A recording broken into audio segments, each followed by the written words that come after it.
It's my pleasure now to introduce our speaker for this evening, M. Night Shyamalan. He is joined here by his wife, Dr. Bhavna Shyamalan, and his daughter, Salika, who are in the front row. And we thank you all for joining us.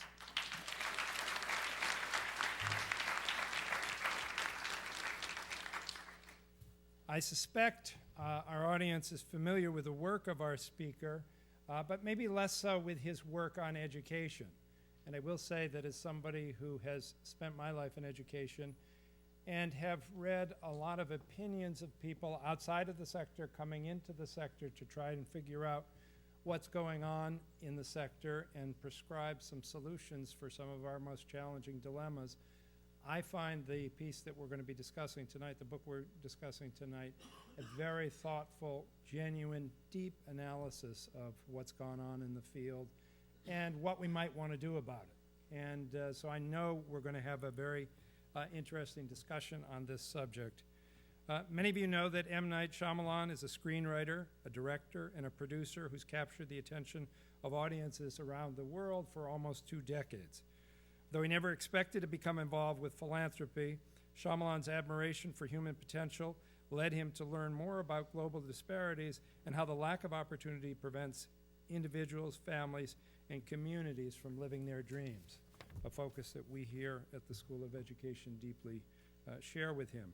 Having grown up just outside of Philadelphia, Pennsylvania, Shyamalan envisioned a city where each individual has the opportunity to thrive, just as many of us envision an education system that meets every child where he or she is and gives them what they need to realize their full potential. He and his wife, Dr. Bhavna Shyamalan, co-founded the M. Night Shyamalan Foundation, MNS Foundation, in October of 2001 to focus on improving the lives of the disadvantaged in Philadelphia with grants aimed at improving educational opportunities, providing access to livable homes, and fighting hunger. Recently, concerned with the state of public education in Pennsylvania and throughout the country, the M. Night Shyamalan Foundation has begun to focus on the domestic efforts and resources on education reform in Philadelphia. And my editorial comment is you couldn't find a more challenging place in which to work than the one you've chosen, and they really need the help that you can provide. This led to the publication of I Got Schooled, which focuses in on the 5 keys to closing the education gap. In addition to the focus on domestic issues, the Foundation fights for social justice and poverty alleviation on a global scale. The Foundation has provided grants for initiatives focused on livelihood opportunities, education, food and water access, and agricultural projects in Africa, India, and Central America. Please join me, ladies and gentlemen, in welcoming our speaker for this evening, M. Night Shyamalan.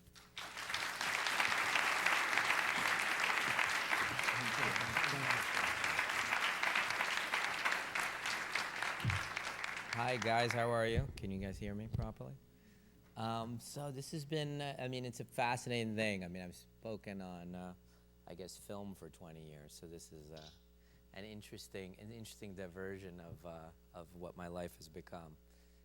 It's been very organic. I think I'd start with just telling you the story of how I got here.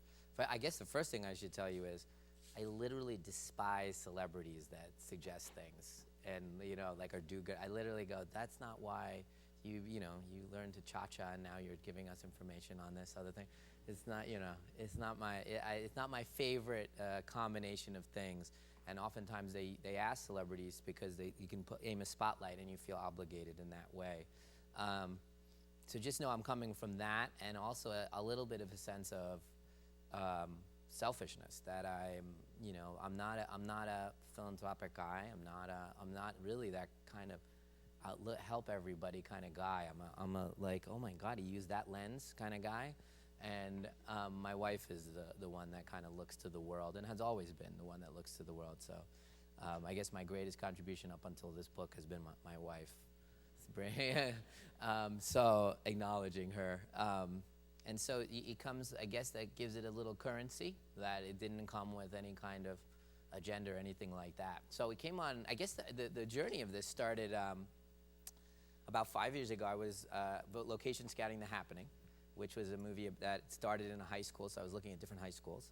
And I went to visit, I don't know if you guys are familiar with some of the Philadelphia high schools. I went to visit a school called Masterman, and it was this beautiful school. And we went in and got out of the van. We're all in the van, all my crew members. We get out of the van, and the school's ready to tour us around. And we tour the school. It's incredible. I walk in the halls, and all the kids come rushing out of the classes when they see me, and they're like, "Are you making a movie here? Are you making a movie here? I want to die. Can I be in your movie? Can I die in the movie?" And they're all going crazy, and the teachers come out, and they're so excited, and it was like, Pied Piper walking through the school. And I ended up actually shooting the movie in that school. It's a beautiful, beautiful facility. So we get in the van, we drive, I don't know, maybe 4 minutes down the road, down in Philly, to another school, Overbrook, which is actually where Will went. And we get out of the van, and it was the complete opposite. It was almost like a movie soundtrack. There was like no birds singing. It was like the weather had changed somehow outside this school. And we walk in, dark hallways, metal detector, guard with a metal detector. Doesn't look you in the eye, get rid of everything, take everything in your pockets, all that stuff. We're beeping through, trying to get through. We get through the metal detectors, get into the hall. I mean, it was classic. Fluorescent light, fluttering. Kids walking through, like looking down, shuffling. One stops in front of me, looks at me, like, a glimmer of recognition, and then that's not possible, and turns and keeps walking. And then I have to look at the classrooms, so we go to the classrooms, and all the classrooms have bars on them. And they have to find the custodian to open up each of the classrooms. Can I see that one? Can I see that one? There's literally black bars. It's a prison. And they open up the thing, and I go in and check out different classrooms. They take me up to the theater, and it's being reconstructed. And I'm like, oh, great, at least they're redoing this. And they say, well, someone set fire to it. And then the top floor was shut down because the kids were all having sex and doing drugs, and they just couldn't handle it. So they crammed them all down into the lower floors to handle them like cattle. And I guess I just was so upset from this visit, and this is in Philly, and I'm very, this is my hometown. I mean, come on. And I just was so upset, me walking around feeling like, to some extent, like, this city has treated me better than anybody has ever treated anybody. I mean, I love it. And to sit there with these kids, and it was so upsetting. And I guess that's what started it in a very real personal way. And I guess for me, philanthropy always falls short for me when they're like, oh, this is happening, this horrible thing is happening, can you help? And I'm like, yeah, it just feels undoable. But for whatever reason, it started a fire that I needed an answer for. So I said, this is what I want to work on. I want to know about this stuff. So what we did, the next step we did was, hey, let's meet with, the very first thing we did was we got all the people that were prominent in Philadelphia and had a dinner. And there were prominent lawyers and CEOs of billion-dollar companies and everything that you could have, all the big wigs. And I said, this is what I want to do. I want to learn this. And they were all involved in education to some extent, do-gooders and things like that. And I said, I want to know what works in closing this gap. And first of all, I was learning what the gap is, What is the education gap? What is that? What is that? And just, finding out that we're talking about the difference between, the low-income inner-city child and their white suburban counterpart. And of course, 98% of inner-city low-income schools are African-American and Hispanic. So this fascinating gap that exists. Now, I didn't know this at the time, but obviously the gap has not changed from the early 90s to now, which that's pretty much the time it's been documented pretty aggressively, except for Hawaii, of course, which has no education gap, which is interesting, and we'll find out why.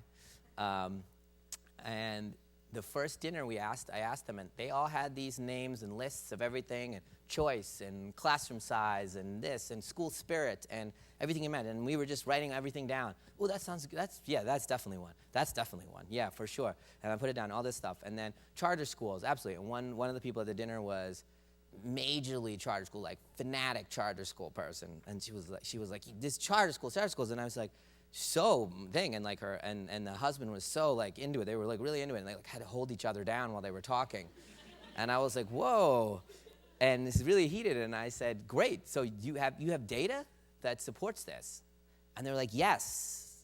And you could hear it, and as a director, all I hear is subtext. And I was like, that was a perfect delivery of an unsure person. And so I was like, you send me the data tomorrow morning, I'm your poster child for charter schools. And the next morning, a brochure arrived for a charter school.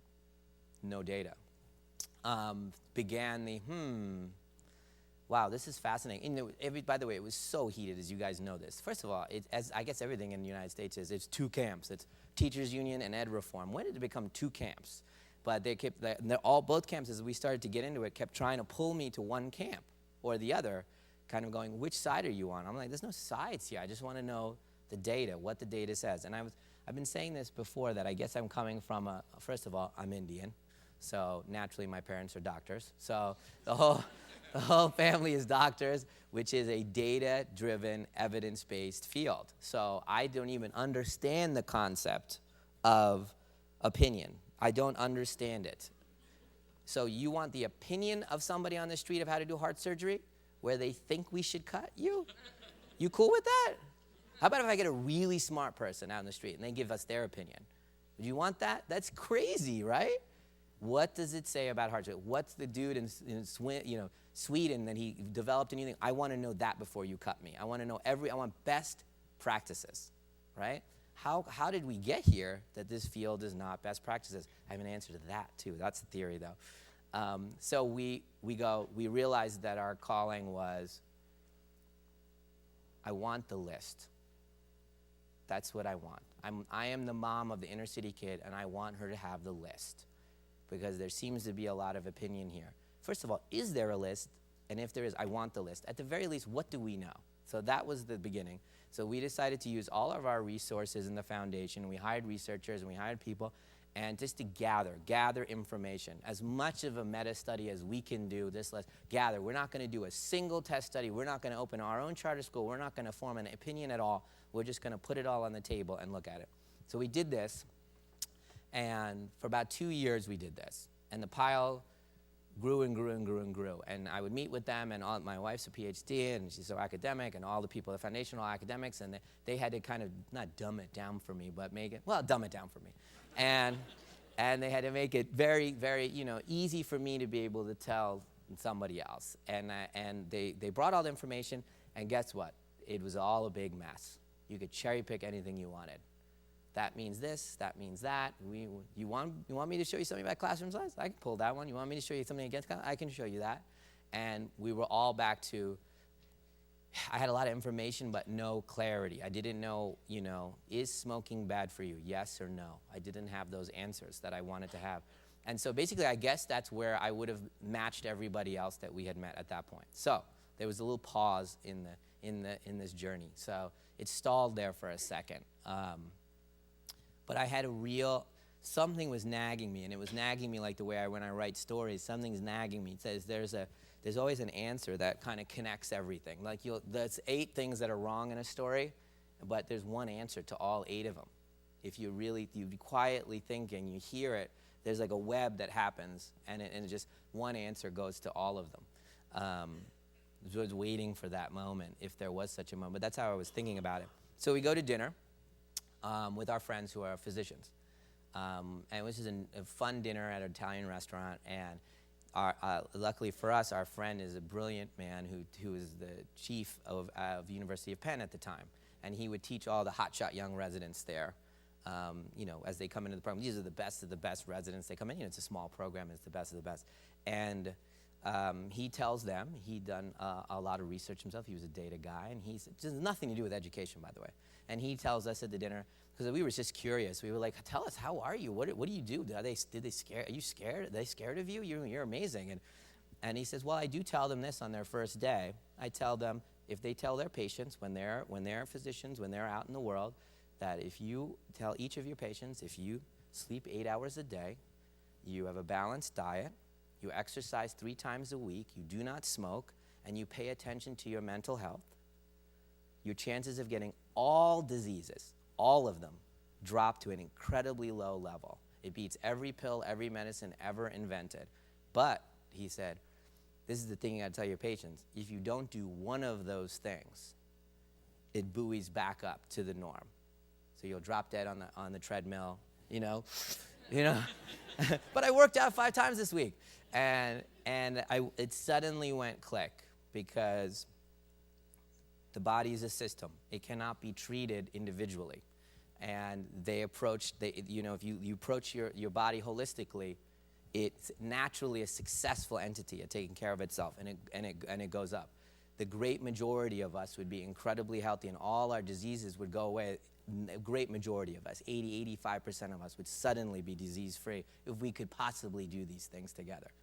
And I said, why don't we look at the data? We went back in, and I was like, that's it. We're looking at it individually, which are going to get a lot of false negatives. Let's look at any cases, any things that they did things together, and are they always getting a positive result from those things? And when you started to look at the data together in that mindset, when they did this with this with this, wow, those are the ones that always had the positive. And when they did it by themselves, they got a negative, which made this. And it took us, again, years to quote, because it's funny, oftentimes knowledge is just about how to categorize, how to think about something, right? All the data is there. How do you look at it? How do you think about it? And lo and behold, it started to line up into categories. When you realize, oh, this thing and this thing that we thought were separate, this one goes under here, and if you thought of it like that, that's one tenant. This is another tenant, this is another tenant, and slowly over the years, we came up with this set of tenants, and boom, we finished. And to some extent, it's a control group, our group. We have nothing to do with education, right? No foot in it at all. And there were these tenants looking there. So then we said, if this is correct, what the data is saying, the data supports these 5 tenants, we can go look at the schools closing the achievement gap, and they should be doing all of these things. And that's what we went and did. We went and visited all the schools and talked to all of them, and he said, what are you doing? And they went boom, boom, boom, boom, boom. I went, wow. And I'm like, I told my guys, find me a school that isn't doing this and is closing the achievement gap. And we couldn't find it. Maybe it's out there, an outlier, but we couldn't find it. Just even the fact that we searched it, we couldn't find it. It was a fascinating thing. And then, obviously, just jumping forward for a second, after publishing the book, all those schools have come forward and supported everything to do with the book and everything like that. But it was a fascinating thing. So there's 2 parts to what we found. I'll tell you the things that we found that the data supported, and then I'm going to tell you something else about that group. So in no particular order, the first thing goes under the column of, these are the 5 things that we found, the data set. Extended time in any direction, Preschool, extended day into the summer, all of it has an amazing effect on closing the achievement gap. We'll get to why that is the case. It all falls under an interesting thing. One of the things that's really fascinating to talk about with politicians and lawmakers and all, and I said, are you aware that 2/3 of the education gap happens in the summer? 2/3. And that, when a child leaves in June in the inner city in a low-income inner city school and comes back in September, they're 3 months behind, and their white suburban counterpart is 1 month ahead. So they're 4 months apart in one summer. And that just gap keeps going, and the teachers in the inner city have to teach so much, they have to catch up, and it takes them X amount of days to catch them up from the stuff they already taught them, and then they're behind again. It's like this Sisyphean task. It's a fascinating thing. In fact, I'll get to something at the end, but all the conclusions from looking at this. But time in any direction. There's been a bunch of, in my mind, looking at the data, there's been 2 false positives and 1 false negative that have sent us down the wrong paths nationally. And one of them was the Head Start program, which I still hear people tell me is the reason that early childhood isn't data driven. That quality early childhood doesn't have that kind of effect. In fact, that's incorrect. That was a wildly inconsistent study, as you probably know. Most of the schools couldn't even take attendance. And since then, it's been proven over and over and over. Now, it has a limited inoculation effect, as you probably know, because you guys are in the field. Three grade levels and things like that. It has that inoculating effect. It gets you to the starting gate, at the right level, and it inoculates you for a little bit. If you have no other factors, it will fade. So one of it is in more time in every direction. By the way, at the end, you can ask me questions, and we can go into more detail on all of this. So that's one. The second thing was, what does the leader look like at these schools? What does that look like? So here's the thing. And a principal, in an inner city, low-income school, on average, teaches teachers 8% of the time of their work time, 8%. This would be the equivalent of a coach and 5 basketball players, and the coach selling tickets 92% of the time and letting the 5 guys run around and figuring it out.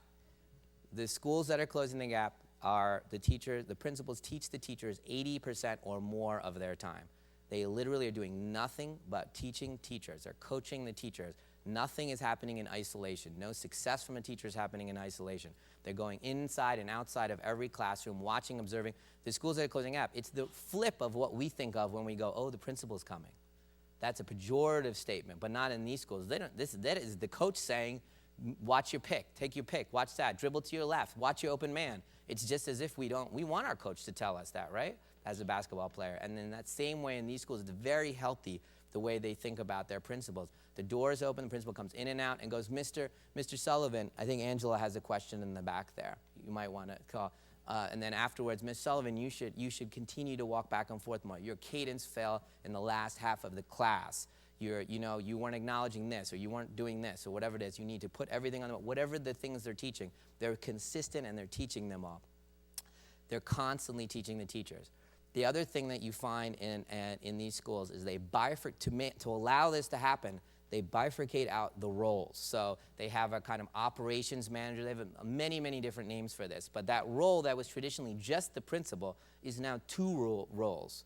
And that other role can happen by a bunch of different structures or just an individual. But they handle everything from discipline to custodial work to facilities to paperwork. Everything that isn't teaching teachers, they give it to this other person. And so that it clears the way so the coach can coach the players. And it seems so intuitive. But in these situations where there's no room for inconsistency and error, there's no other teachers to teach them. And by that, I mean the society, the family, all the teachers that we take for granted when our kids walk outside the classroom. There are no teachers teaching them. So there's no room for error. So the principals need to be there. So the principal has that structure. And in that leadership column, we had the more time, right? And then in the leadership column, the other thing that these schools do is have an incredibly strong culture. And I cannot overstate this enough, what the data says about this. This is not an option. And in fact, this might be the thing at the center of it all. Now, here's the thing. Those kids are being told something outside of their classroom. In every way it can be told to them, they're being told it.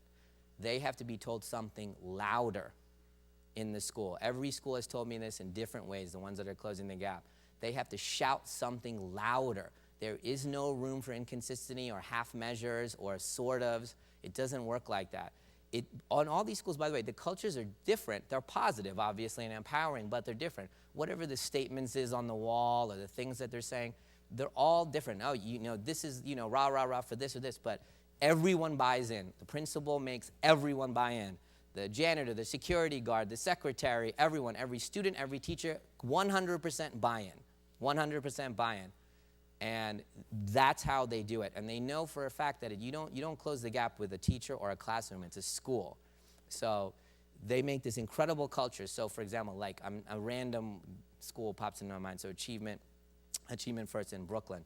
They don't clap when the kids do something right or get a great question right. They do this. It's shining. And so a kid goes, well, it says something, da-da-da-da-da-da, and says something important. And then all the kids go. And that happens in 3rd grade, in 4th grade, in 5th grade, in 6th grade, and all that. It's a code. It's a powerful thing that they want to be really consistent over that time period, so the kids are empowered. They're being taught that they're helpless when they walk outside that classroom, and you're teaching them the opposite. So that's what the kind of the broad strokes of what that leader column looks like. Now, the sensitive one of the third tenet is the teachers. And I try to put this in the middle. Unfortunately, in the book, I put it first.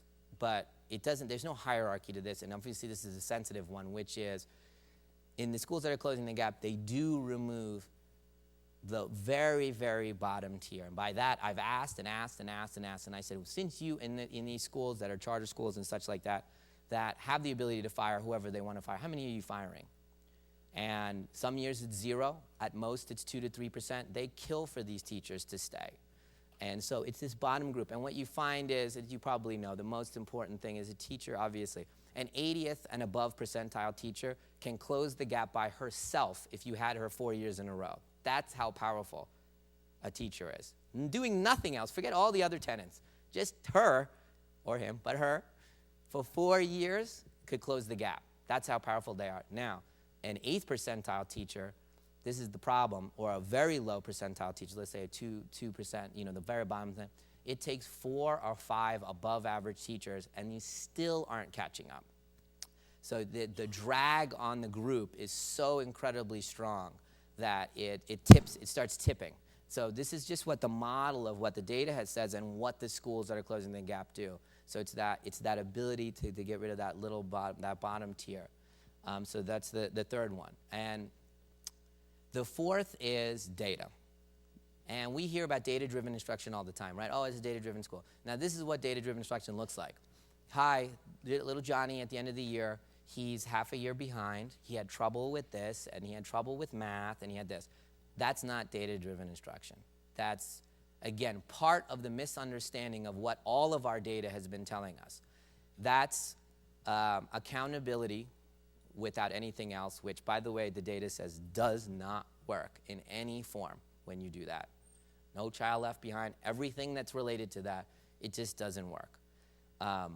So what you find in the schools is the data is taken and given obsessively to these teachers. So much so that there's like pins, like there's tipping points, like 11 times per year gets you this much success, 16 times per year gets you exponential success with these kids and the teachers. The teachers, let's say I am a 25th percentile teacher. How do I not hurt my class and get to I can give a year's worth of learning, or a little bit more if I need to? You're constantly telling me things that I don't know intuitively. Johnny needs this. Johnny's on course. Johnny likes this, but when you do this, he needs this much attention. And I'm constantly adjusting my learning to the kids. It constantly keeps me on top of my kids, and I'm a more effective teacher. And I'm also getting best practices. Part of data is the best practices in these schools. They are obsessive about best practices in these schools. Curriculum, behavior, they're in the uncommon schools in New Jersey, which are incredible, by the way. They literally talk the same. They teach you how to talk. So the shy teacher who taught 2nd grade, I was in a class and she was talking like this, and they were saying, Mrs. Allen, and she's like, okay, so the frog went, and she's learning, and they go, you come back in a year and you see what Miss Allen does. And Miss Allen's like this fierce teacher in a year, and she's just in there, and she's like, the frog does this, and and then the kids are like alive and grabbing. And they literally prescribe. Prescription, by the way, has been, I got to tell you something. So I approached this, talk about bias. I approached this subject as an artist, right? My fundamental theory was, hey man, let us shine, bro. Let us do our thing, Let us be great. That's what we do. I'm an artist. There's no way me and Quentin Tarantino are going to be told how to make a movie. No way, right? So that's what we do. Let great teachers just do their thing, and we'll be great. And it took me a long while to realize that the data was telling me the opposite for this group. By the way, we are talking about 18% of the schools. Remember, whenever we get a big thing in our stomach about, hey, this doesn't ring true to me, we're talking just about these schools. And when I think about these schools, you have to think about it as this is a cohort of children that need to be taught differently. The teachers and principals, these are the Navy SEALs of our teachers. That's how you have to think of it. It's not a negative, they have to be trained, hyper-trained, and do things in a hyper way to overcome what's happening to these kids outside the school. And part of that is an intensity of prescription, right? And you find in these schools the way they walk, the way they talk, and you go, oh, this sounds like a military school. Okay, all right. But what you're teaching them is empowerment, because they're taught the rules so clearly. Mr. So-and-so, Jinkowski, in grade 4, doesn't teach and grade his papers differently than Mrs. Allen. He does not. So they don't have to learn another code, because that's what they've been taught. You are powerless. But they go from 3rd to 4th and 5th and say, if you choose not to do the homework, if you choose not to do this, that is in your power. But if you do it, you will have positive results. You're empowered. And over time, they learn this empowerment, which is the opposite of what they've been taught. I mean, even, we have an adopted child, and the consistency of re-empowering her is fundamental to our parenting of her. And you find from the data that the more you prescribe, in fact, so much so that when I saw, let's say, 4 or 5, let's say, equivalent charter school programs, some that have 10,000 kids, 20,000 kids, the KIPP schools, the 40,000 kids, all that stuff. If you put them, just take those charter schools and put them on the continuum and of prescription from, let's just say, first line schools in New Orleans to the uncommon schools in New Jersey. They go like this in terms of levels of prescription. So the first line schools, like for example, I go to the first line schools, and I said to the teachers, and it was tough, obviously, after Katrina and things like that, and I would ask the teachers this question. So I said, so what's your social life like? And they giggle, and I'm like, oh, no, I'm serious. What's your social life like? And like, no, we don't. No, we don't have, no. And then I go, can you see yourself doing this in 5 years? Big silence. 10 years, definite no. You're inventing, each of those teachers are responsible for figuring out how to play at a championship level, a Navy SEAL training level. Each one has to figure it out. You flip over to the uncommon schools, or anyone that's close on this side, and I said, what did you do yesterday? Literally, these are obviously anecdotes, but went to a concert, I went out with this asshole, I thought he was not, turned out to be, it's not the right guy for me. I'm like, oh, good. Can you do this for 10 years? And they're like, yeah. Their burden of finding the best way to reach your 30 kids is not theirs alone. They're best practices, right? So it's coming from school. If so-and-so finds a great book that's second grade that they go, hey, I got these amazing results from Johnny, boom, it goes up on the site, boom, everybody's teaching that book in that way, and it goes, it's like this revealing kind of, again, it's the training to do the thing at a certain level, at the Navy SEAL level of teaching. So it's fascinating, the data on every level, on curriculum, best practices, and literally what we think of in terms of data-driven, which is just what the student is doing and how they're doing. But again, at an intense level, there's literally like a kick point from like at 11 or 16 times, it's like it kicks in how much results you'll get academically from that. So data is the fourth one. And the final one is small schools. And the reason this has been an interesting one, right? Because this is like the do it by itself kind of thing, right? It's, this is what happens if you do it by itself. You get 17% higher graduation rates. That's what we know, right? That's it. But why it's critical with these other 4 is all of these things is about intensity. The Navy SEAL approach for this group of children is you don't get to do things half-assed, you don't get to do things subtly, and to ask a principal to go in and teach 80% of their time in every single classroom, to monitor every single teacher. If you double the amount of teachers, if you get to a point, there's a moment they can't do it with the intensity. You can't keep that much data, you can't do it. There's an amount, what we call small schools, as you guys know, is like 550 or less. And what you find is all these schools, even if they're a 2,000 school thing, they break it up, right? And then it's like little groups that are all 550 or less, and they're doing it like that in those giant organizations. So those are the 5 things we find. And what you find out really interestingly at the end of these 5 things is the data says we have been looking at it backwards. I was with Chris Matthews on a show, and I don't know if you know Chris Matthews. So Chris is very controversial guy. So the first thing he says is, so Knight, so why do our principals and teachers suck? That was literally the first question. And I was like, you know what, Chris, that's not actually what it says, the data says. And I said, if you took your fantastic teachers from the white suburban schools and our teachers that suck, Chris, and you swap them with no training, don't change anything, exact same results are going to happen. And I told him about the summer slide. I told him about 3 months. I told him about everything. I said, here's what the data says, interestingly enough. We're a racist country. And I go, we're from India, man. We know all about hierarchy of class structure. That's built in. It's built in. We need this class to exist so I feel better about myself. So there's something in us. When I did an article with the Harlem Times, and they said, what's any last things that you want to say at the end of the article? I said, yeah, why did I have to write this book?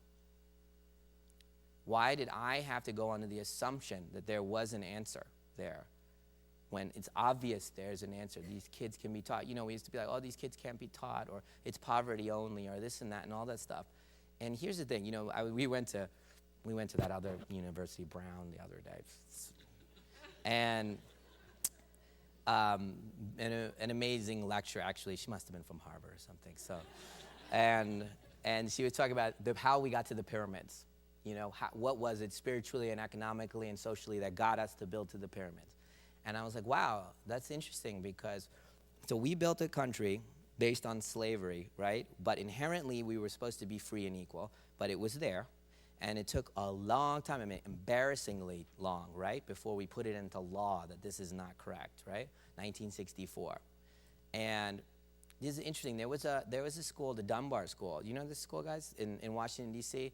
And the Dunbar School it's a fascinating story. There's an amazing book about it as well, where all the brilliant African-American people that couldn't get jobs at the time and couldn't be allowed to do things, they all went and taught at this one school, high school.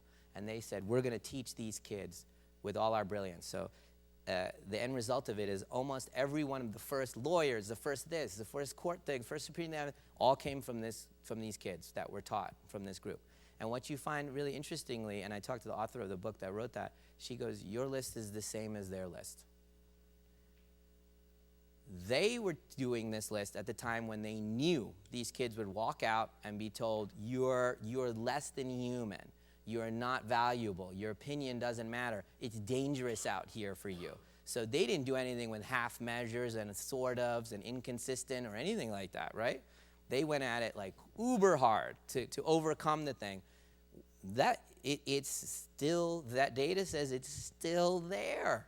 It's still there. That we are telling this group of kids, this country is not for you, and we have to do something to overcome that. It's a critical mass thing.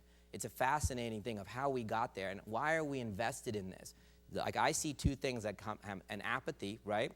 It's the usual apathy that we all know about. 1 million people died in Rwanda. I swear I didn't know a thing about it when it happened. But 1 million people die in Paris? You kidding? The whole world would stop. Forget it. 10,000 people die in Paris. Whole world would stop, right? It's the same thing. We don't identify with this group, right? We don't identify with this group, one. And then I believe that this is total opinion, what I'm about to say, total opinion, that there's a little bit of that white savior, and I'm being white in the same of, like, you know, we're gonna go save them kind of thing. And that comes in the form of, like, I'm talking to the head of public schools in New York, a person in an organization, and they say, I'm gonna start a charter school. And I go, why? And they said, so we can learn what works. And I go, let's get into a cab. I'll take you 2 minutes from me. I'll show you. What do you mean you're gonna try it all by yourself again? I mean, this is a brilliant man. And I'm like, what about so-and-so and so-and-so group? They got these results. I mean, 98% of their kids are proficient in this and that. Oh, no, that doesn't count. Why? And they don't have enough special ed kids. Well, how many do you think they have? Because I knew the numbers, and then he gets quiet. He goes, well, you took a very strong stance because you're not going over there to see best practices, so why?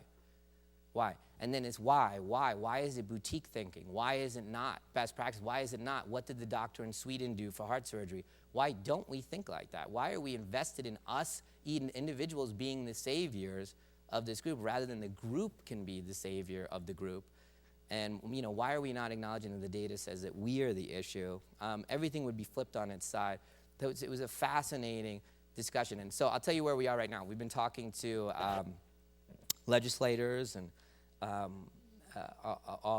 lot of people on both sides of the aisle, and been getting an incredibly positive response of saying, just tell me what you think, and I will tell you whether the data supports you or not, you know? So I said one of the misconceptions is about accountability alone.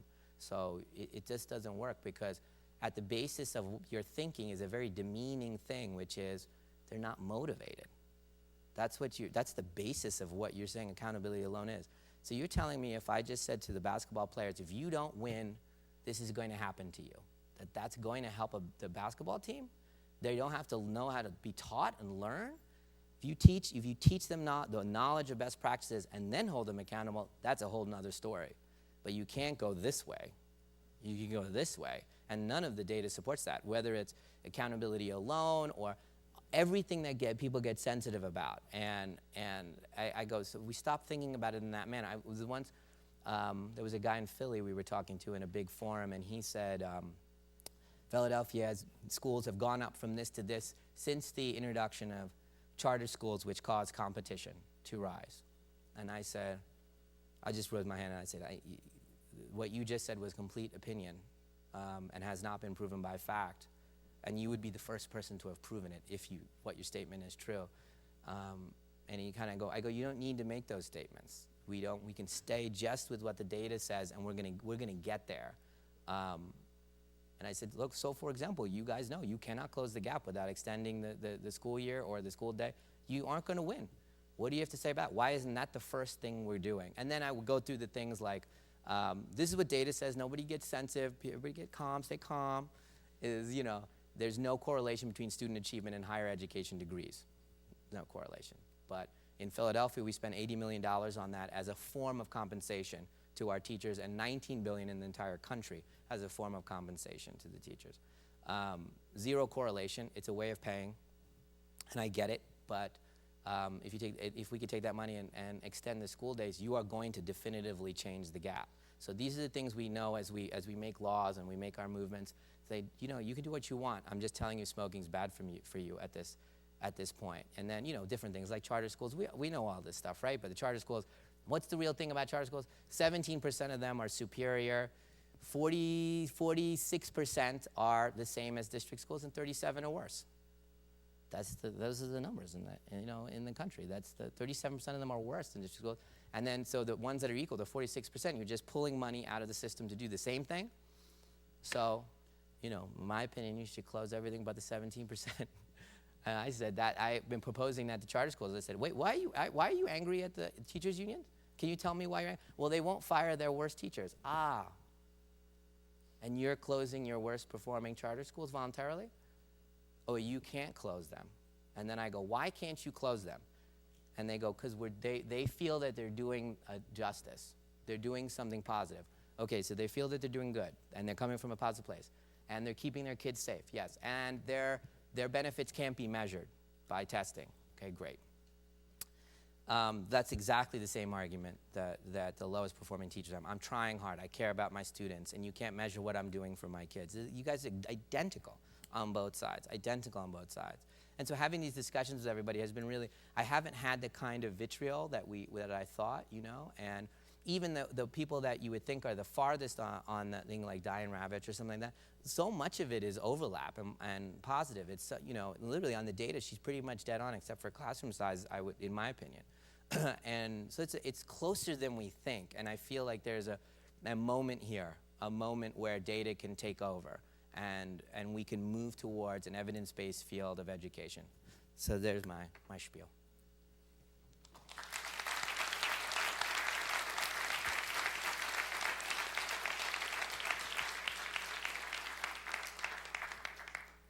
Got questions, maybe? I'm sure there's a question. Yeah, so I'm from Michigan, and in Detroit. Yep.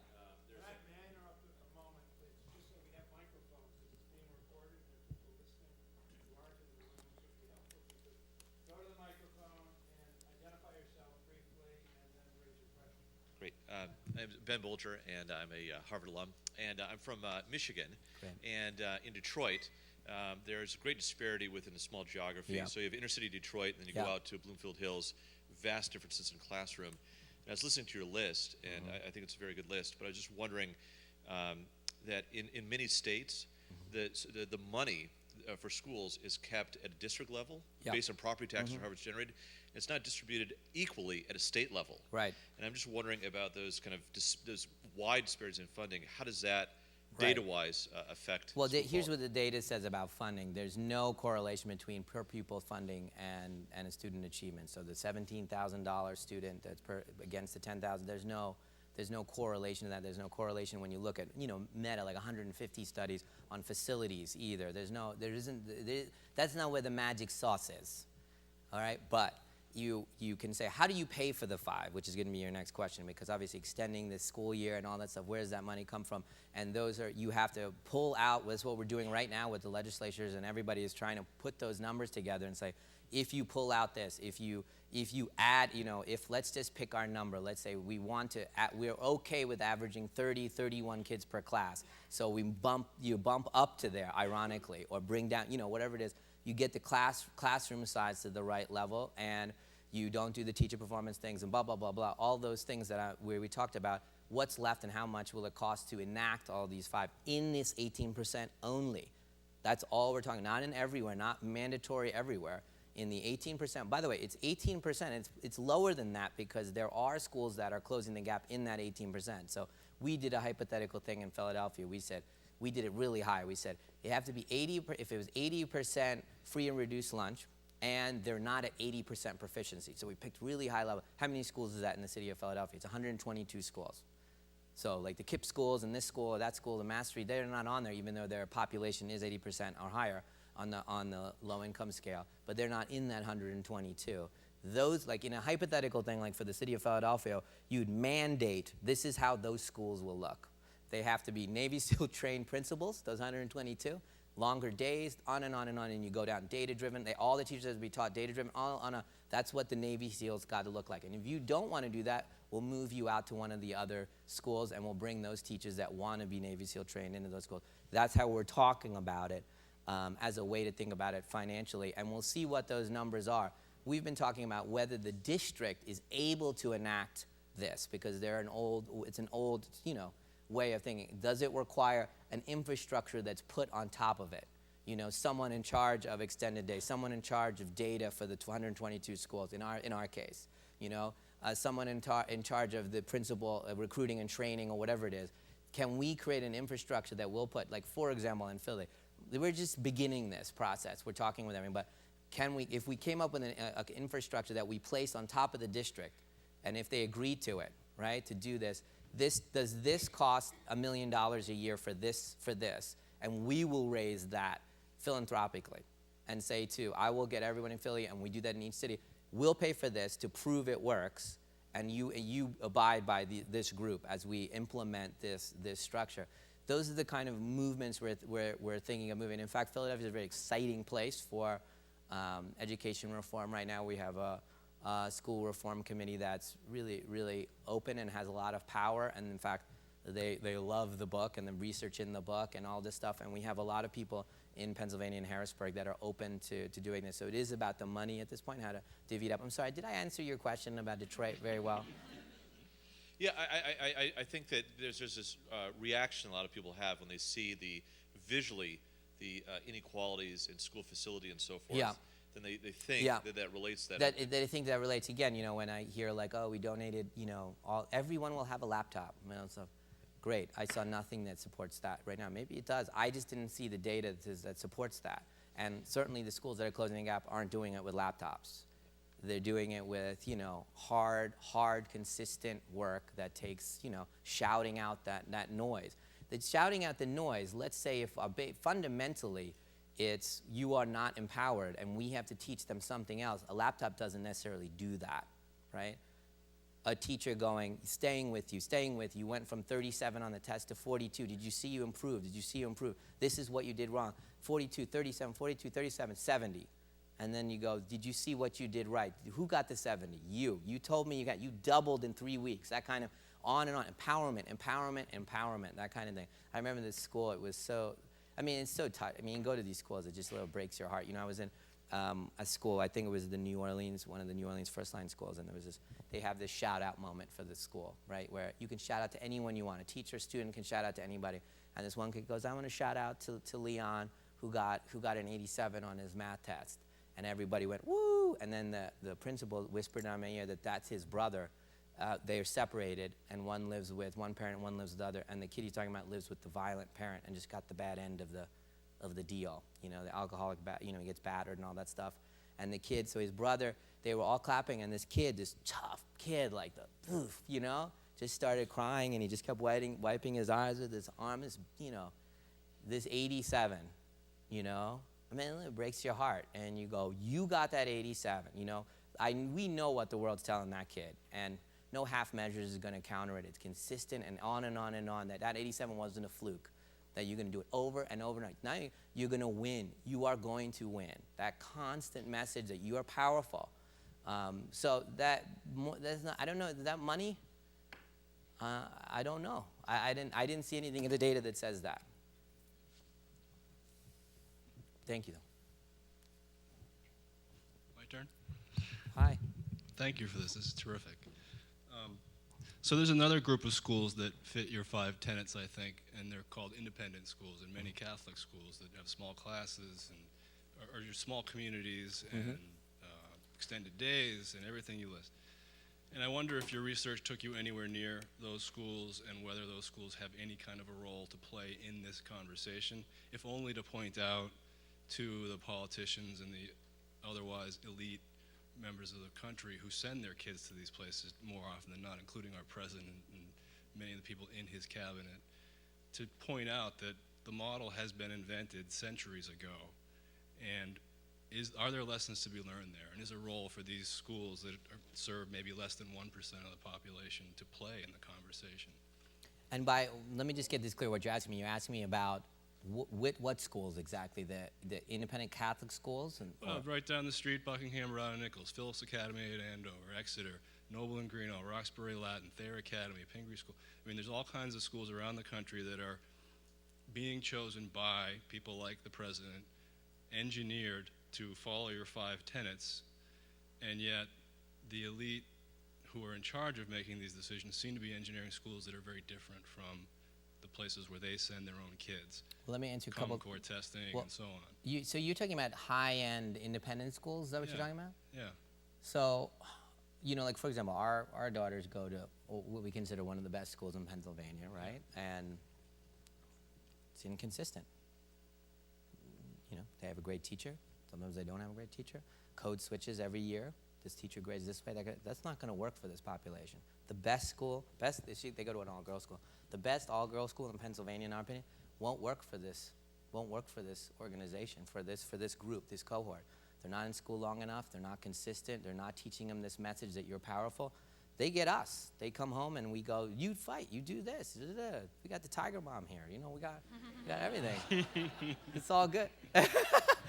In our class, our joke at our house is, you didn't get the Asian F, did you? You know what the Asian F is, right? A-. Don't get the Asian F.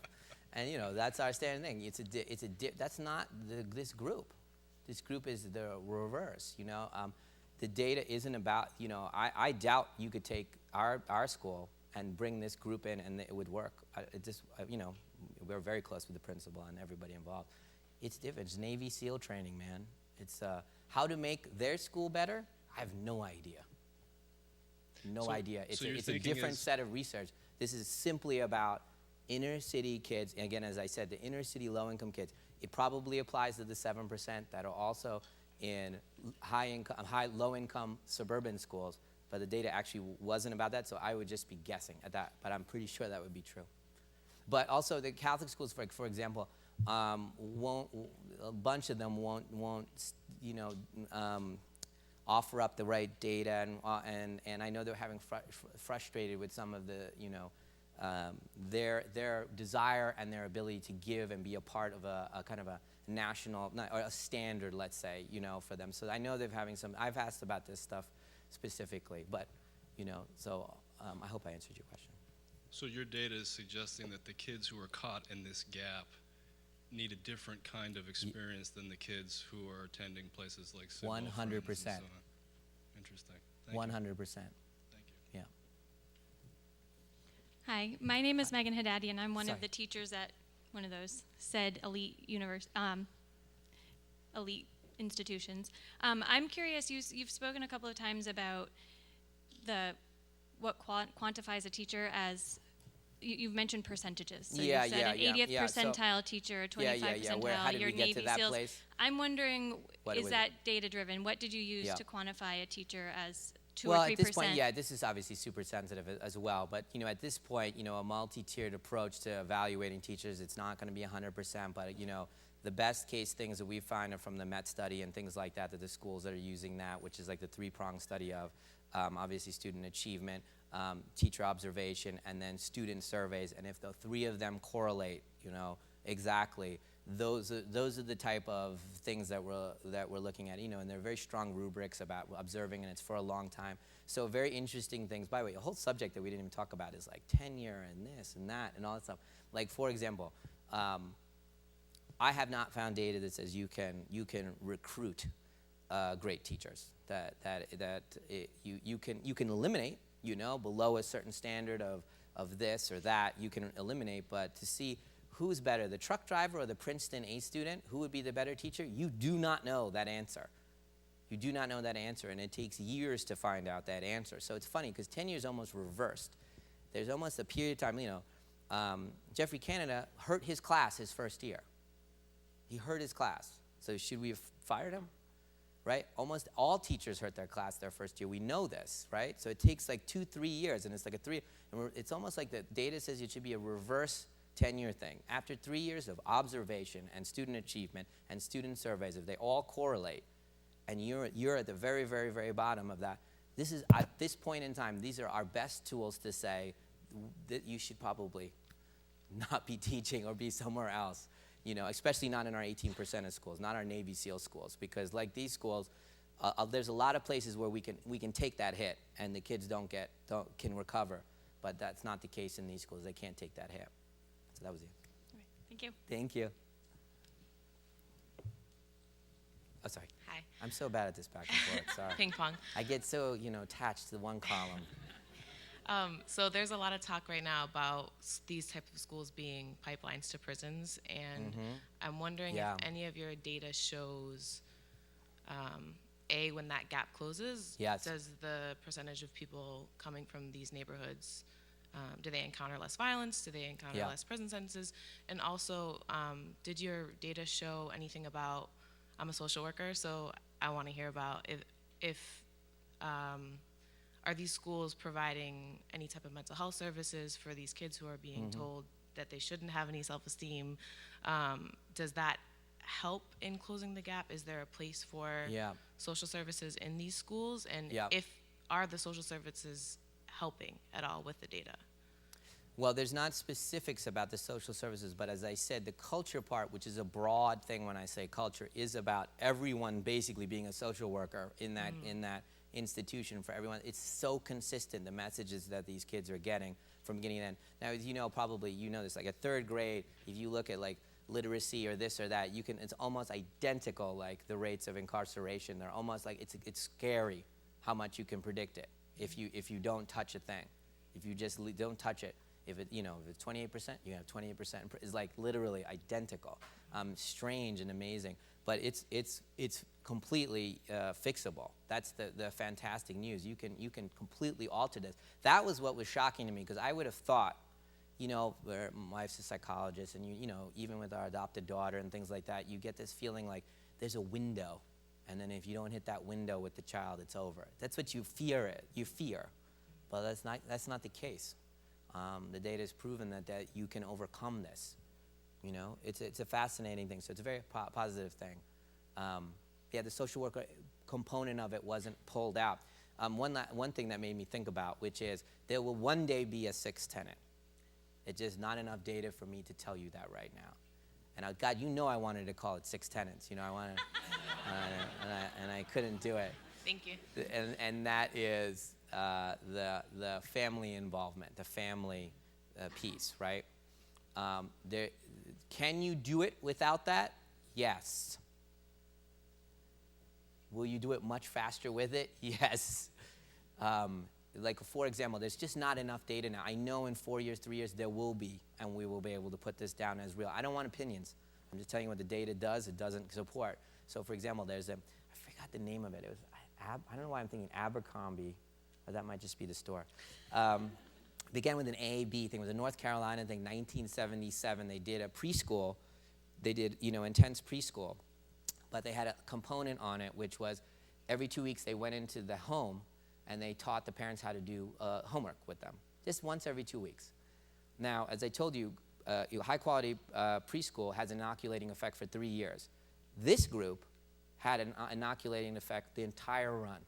Not at the same level, but they were going to college at a much higher rate than their peers. They were graduating at a much higher rate than their peers because the home environment had been changed.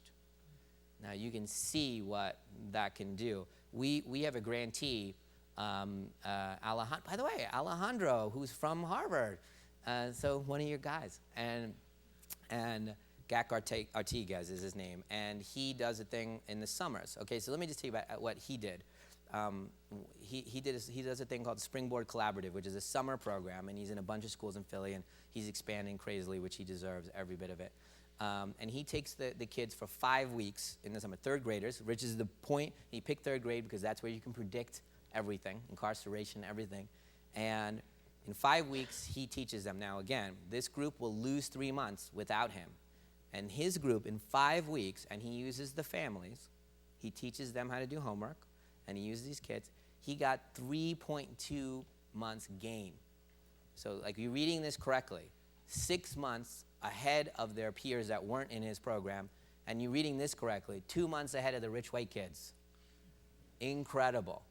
Wait, I thought this was these kids couldn't be taught. I thought it was the teachers and principals. You know, they're creating a gap the other way. And you could see he's using that component, which hasn't been proven, but he's part of proving it. And there's lots of people like Alejandro that will prove the parenting part. How much, if you change the home environment, which is part of the problem, which is the expectations, and we know all this, right? The vocabulary, the millions of words less, all of that stuff, right?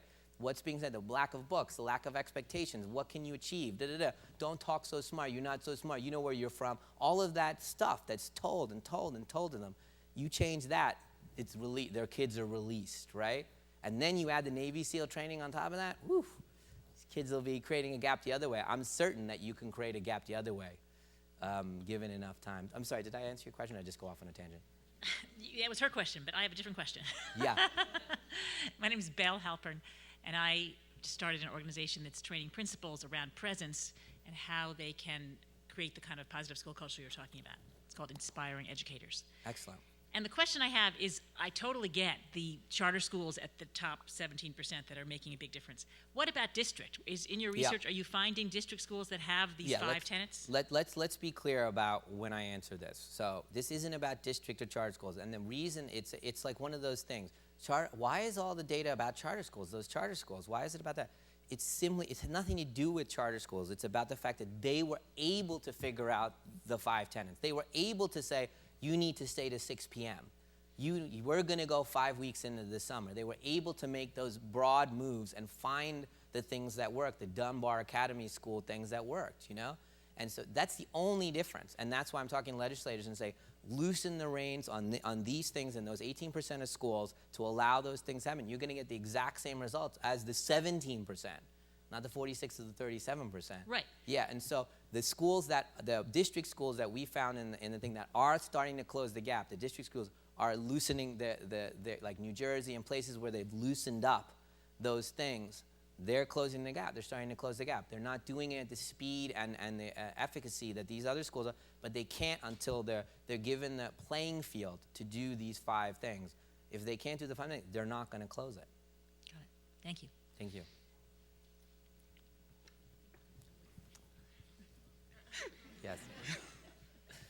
Yes. Yes. Okay, hello. My name is Azim. I'm a Fulbright scholar from Pakistan. I'm also an educator for children on the autism spectrum. I'm sorry, you're a children educator for I'm the autism spectrum, you said? I am the South Asian self-advocate for the autism spectrum. I train teachers in India, Nepal, Bangladesh, Sri Lanka, Pakistan. So my question is, I read your book right now. It's quite good. And you mentioned that it costs twice as much for special needs children when they go through the schooling process, right?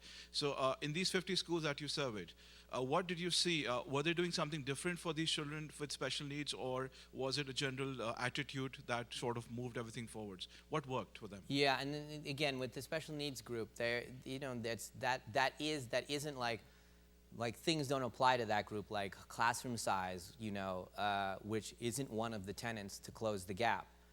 But obviously with special needs, they need much more one-on-one, much more specialized. That's a separate group and a separate group of rules, which we do also know what works, in that group. The overall culture and the consistency is helping to expedite that. So they're not doing, in these schools of closing the gap, they're not doing anything too much more than the things they need. Now, of course, a lot of more funding needs to go to the special ed kids and all that stuff. So how you move your money is important in those schools. But nothing's actually too different than what they're doing, other than the one-on-one is the main thing. Obviously, it's hugely data-driven as well in those counts, but I think the major factor is the teacher-to-student ratio is the significant thing that's different, and how they treat them. That's amazing what you do, by the way. Thank you. So I have a question mostly about action.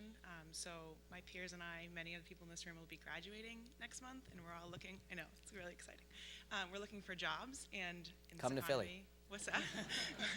Oh, you could hire me. I would love to work for you. It's looking good, Bob. But we Get don't all her have card. the opportunity to just take, the jobs in the schools that we want to work in. Yeah. So what happens, do you have any advice for us if we are to find a job in a school that needs Navy SEAL teachers? Yeah. And most of us in this room are probably willing to be those teachers. Yeah. What should we do when we find ourselves in a school that aren't following the 5 tenets? Well, look, that's a very hard answer because you're going to lose. If you don't, if they don't do these things, you're going to always have that Sisyphean thing. It's going to roll back on you every year. And you could spread the word about what works and what, go and slam the principal on this and say, we need this, we need that. And everyone moving towards, the data says smoking is bad for you. The data, let's move towards that structure. And one of the, being an advocate in that school for, it isn't magic. It isn't, let's not do this in isolation.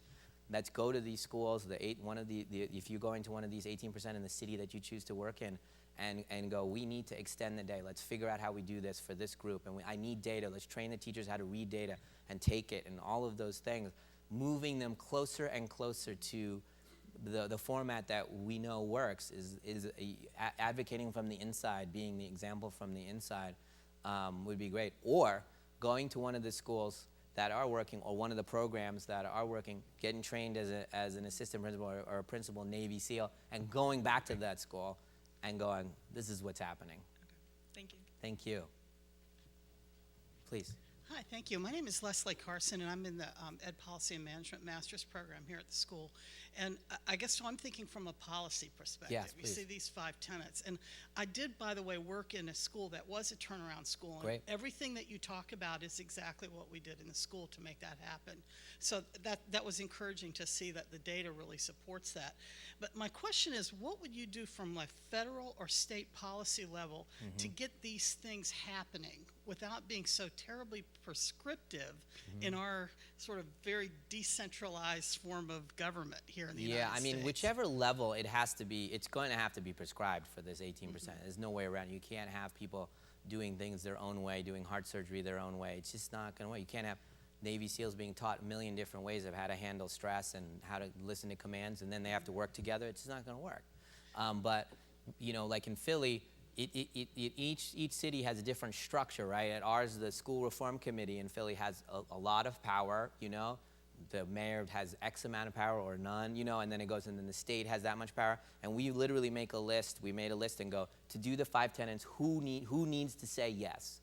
And you go, these 3, the School Reform Committee can do. Let's talk to them about it. These 2 need them and them. You literally, it's like a chess game of going, let me go talk to that senator and make sure they understand that we need this to happen. It's convoluted, but to find who has the ability to assign a principal, that kind of thing, those kind of things. And then I said, like in our Philly example, if we said, and I'm dreaming this day will come soon where we go, we're doing these, okay? And we need 122 Navy SEAL.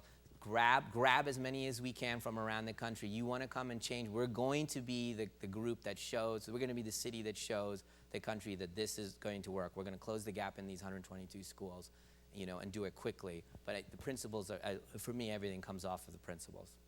And I can't leave this mic without saying that The Village is one of my top 10 favorite movies of all time. Thank you.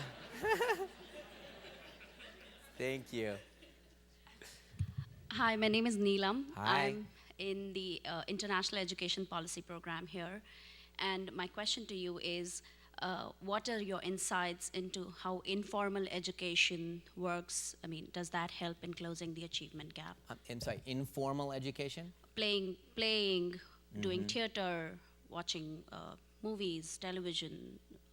I would love to say it's great. I just don't have any data behind it for this group that we're talking about here. Obviously I'm an artist and all this stuff. How one creates, like if I was the Navy SEAL trained principal, my school would have a lot of art in it. That doesn't mean that's how you do it. There's a million ways to exercise, right? Just like in the health model, You can't say swimming is the only way, even though swimming is amazing, it doesn't hurt your joints and all that stuff, but kids can't go to a pool in one city, right? So, or human, so speed walking in another place. There's many ways to be exercising in that same way. How do you create an empowering culture? One of them, you can use music and arts and self-expression, absolutely. And in my school, if I was trained, it would have that. I don't have the data that says that that is how they've closed the achievement gap or that it's necessary to close the achievement gap. So it's like, some of the things, for example, are like, in the health model, having a pet increases your life expectancy. It's a fact. That doesn't mean to be healthy you need a pet, right? So there's lots of positive things that one can do to be additive to our kids that are closing the gap. That would be one in my opinion. Thanks. Thank you. Yeah, it's an interesting thing she brought up also, because against, I don't know why I just thought because you said international, so I was thinking about why when they go Finland this, Finland that, you guys all, know about this stuff, and Finland is so not the model for us about why to be compared. Finland has no race issues, wasn't built on slavery, has no really economic disparity. The top group and the lowest group are 5.6 times apart. That's it, economically. It's very close, the lowest tier and the highest tier. They're not built on a hierarchy of you're this way and we're this way, just like India. You're closer to India than you are to Finland. It's more about a hierarchy. We were built on a group of people that we say are untouchables. It's just like India.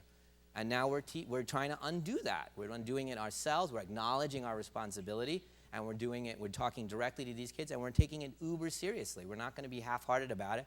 We can't have the okay teacher that's not on the bandwagon. That's not consistent. We can't have that. So it's a fascinating thing. Like in Finland, they have we are 16 and a half times the lowest income and the highest income. So it's like a huge difference. A huge difference in Finland. They're just not. We were very careful not to grab data from other countries when writing. Like, this was all about the United States. So it wasn't like Singapore and Finland and all those countries that have their things. Oh, by the way, yeah. And I was saying, Hawaii doesn't have an achievement gap. Why is that? They didn't have slavery. They didn't have our history. This is a vestige of that problem. That's not what they don't have it. This is not coincidental. They don't have the best teachers in our country. They don't have our problem. They're more like Finland. It's why in Finland. Hi, Knight. So I don't have a question per se from me, but it's live streaming across the world right now. So I'm the sort of digital surrogate and voice of Twitter right now. And this is a question from someone who's watching in the Southwest United Kingdom from Bridgewater College. And you sort of touched upon it right there. His name's Ben Houlihan, who's watching. So Ben asks... Some English symbols, gangs. Yeah. So, are the 5 tenets applicable at an international level without international data? And I guess, are you looking to sort of expand this tenet system beyond America at some point? Well, yeah, I mean, it kind of dovetailed. I kind of answered that just now, unfortunately, or fortunately. But I wouldn't know what I would guess.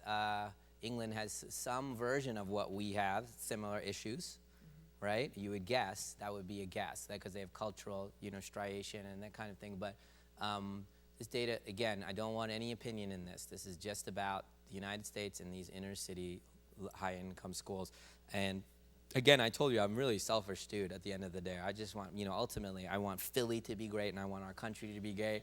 And I feel very connected to these kids because I have always bucked against the notion, wherever it comes from, that we are whether it's religion or anything, that you're fundamentally flawed and everything good is something outside.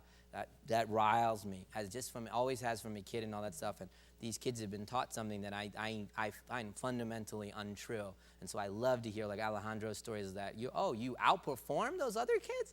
Love it, let's go.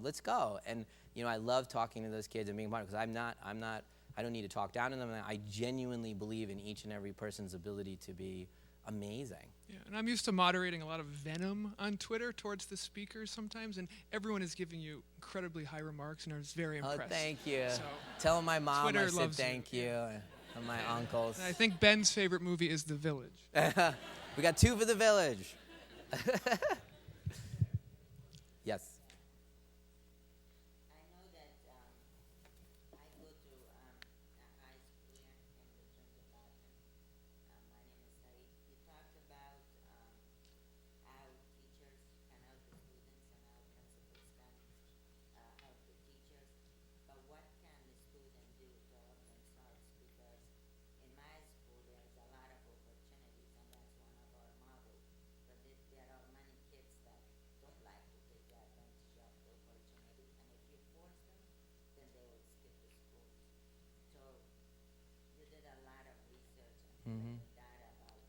Yeah, yeah.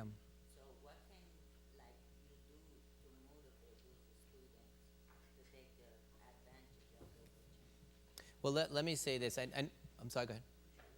Yeah, he was asking, he goes to a school nearby and asks about how the kids could be involved in having some agency in their own future towards closing the gap. Would that be a good paraphrasing of it? Or what can they do to,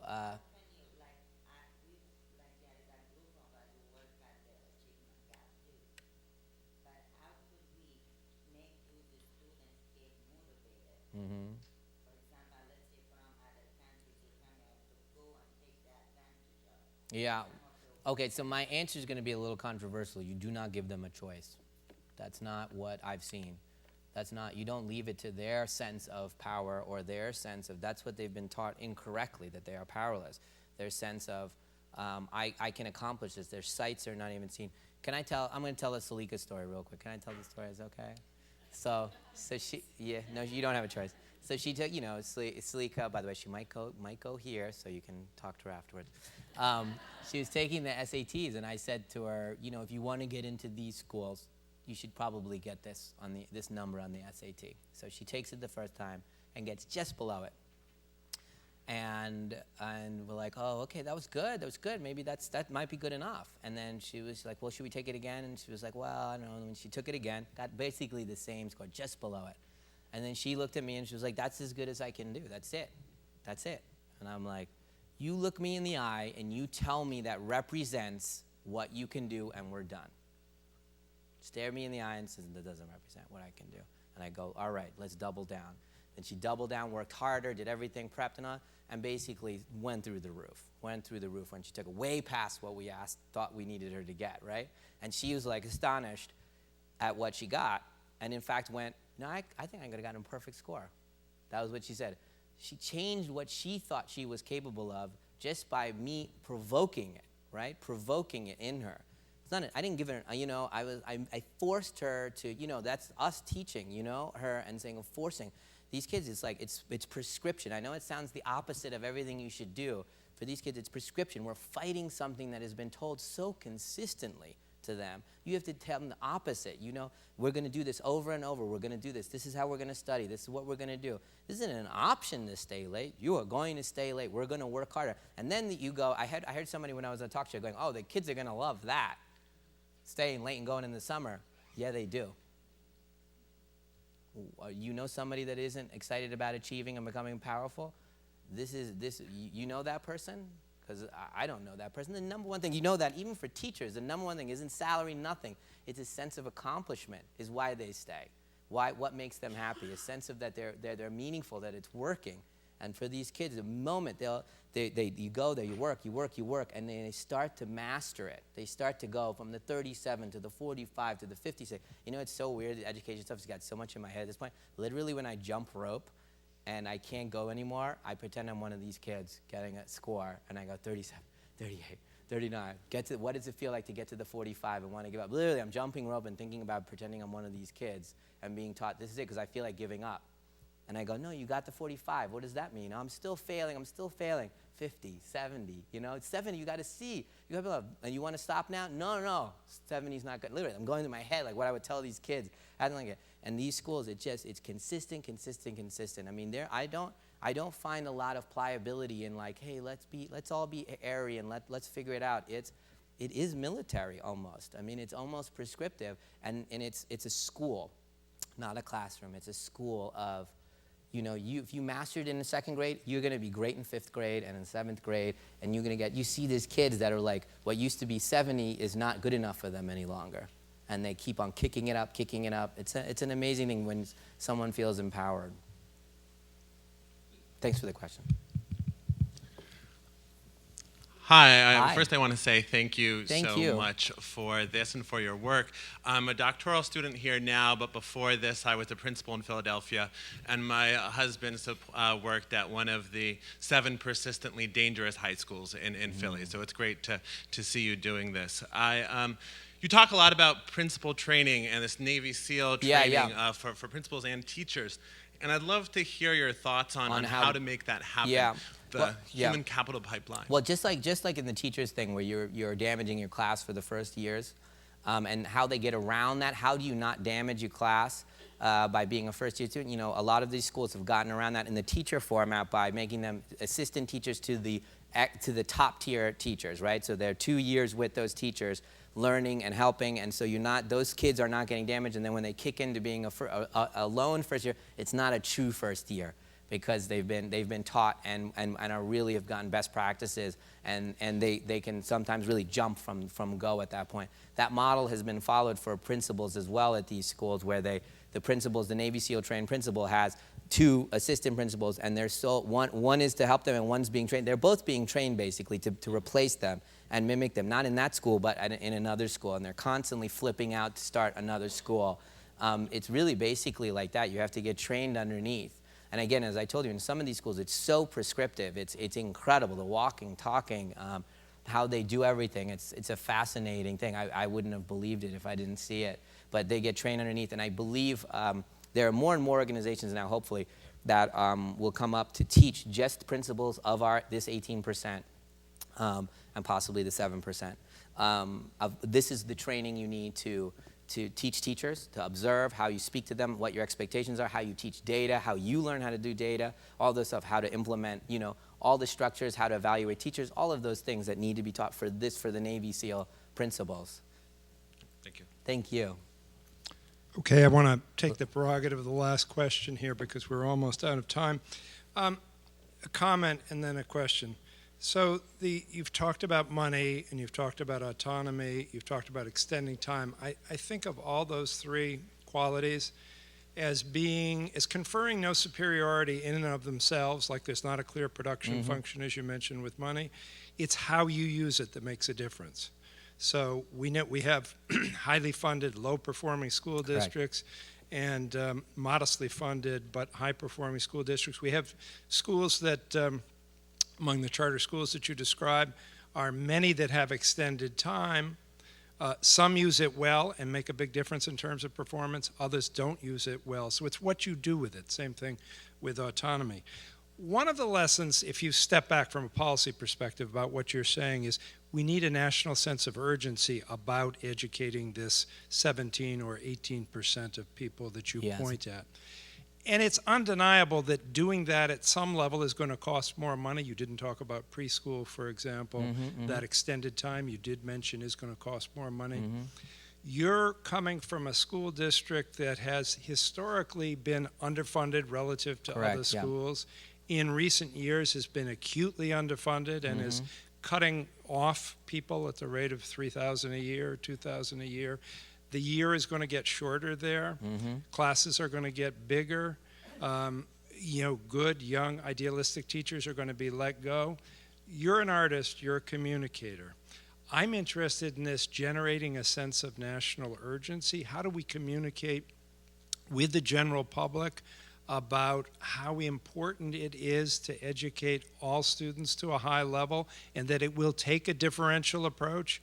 We may have to do more rather than less in Philadelphia than we do in Lower Merion, for example, where we'll now spend more. How do we change the public sort of perception that we don't have to worry about these kids and these schools, and generate a sense that this is central business for our society to do now? How do we generate that sense of public will? I guess first I'm in the process now of figuring that answer out. One is first to educate the lawmakers and the people that are critical in making the decisions, whether it's the heads of the teachers unions or each side that's there, the head of the charter schools in our particular city, and educating and getting everyone. So the first step is everyone hearing of what the data is saying? That's where I am right now. Is everyone agreement that they're hearing what they're saying, what it's saying? And we're getting a very positive reaction to this stage of it. They're immediately going, you need to tell our constituents this information, otherwise they won't understand why we are not enacting small classroom size or doing this or doing that kind of thing, or closing down their favorite charter school or whatever it is that causes, opprobrium. So they asking me to do, start the word of that. Again, as much as we can get the word out about what the health list is for education, the better. How do you it can message that, though? What's an effective way of messaging that? Well, again, I keep on making it less of a sting by saying we're talking about 18%. Everybody else is doing a great job. We're doing a great job. Everybody, let's put a round of applause for everybody else. It's going great. We're not slamming anybody. And the data says it isn't about them doing something deficiently. It's about them needing to be trained, in addition. You need to grow bigger muscles. Your muscles aren't atrophied. You need to grow bigger muscles.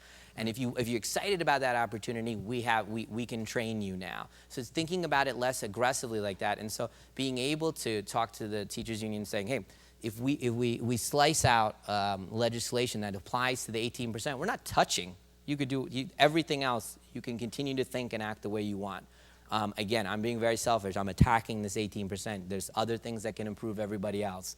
But I'm focused on these kids right now. And so that's helped in the conversation of saying, everybody take a deep breath. We're not blaming everyone. This is about a specialized group. Even when we were just talking about a bill about extended day, and I was like, you need to start with the criterion of who the extended day and the extended year applies to, so that those that are teachers, principals, everybody else, even the teachers union can support it and say, yeah, we're excited about this. Educating on what the data says is first, and then making sure that you understand, like if I could, if it's me or the senators or the congressman speaking in front of the parent group and saying, this is what the data says. All anecdotes aside, that your mom smoked till she was 98 doesn't mean smoking isn't bad for you. Right? That's not, let's put all those stories aside for a second and say, if you had a classroom with a great teacher and there was 30 kids and you had a mediocre teacher and there was 14 kids, which class should you put your child in? What does the data say? No brainer, 31. No brainer. Are you aware of this? Are you aware of the data points? Because you won't be able to make the right decisions based on the data. Otherwise, you'll be smoking when you're pregnant, and we have to constantly tell them all these things. And in fact, I have found that alone, the information, taking it off of the gut, because up till now, education has been kind of, I guess, what they call effects heuristic, like where you're going by the gut to make decisions. This must be right, let's just hold everybody accountable. Let's, charter schools are the way. With freedom, the teachers' unions won't fire their, damn it, the terror. It's all a gut thing, they're in the pockets of the politicians and all those things that everybody says, and that's not quite accurate. Right. Okay, well, we've reached so the much. end of our extended time. I appreciate the answer. I think that's Oh, an thank you important guys. question. It was so fun talking to you. Thank you, yeah. I'm going to take off. I just wanted to thank you guys. Are amazing. It was an honor. It was an honor to talk to you guys. Take care.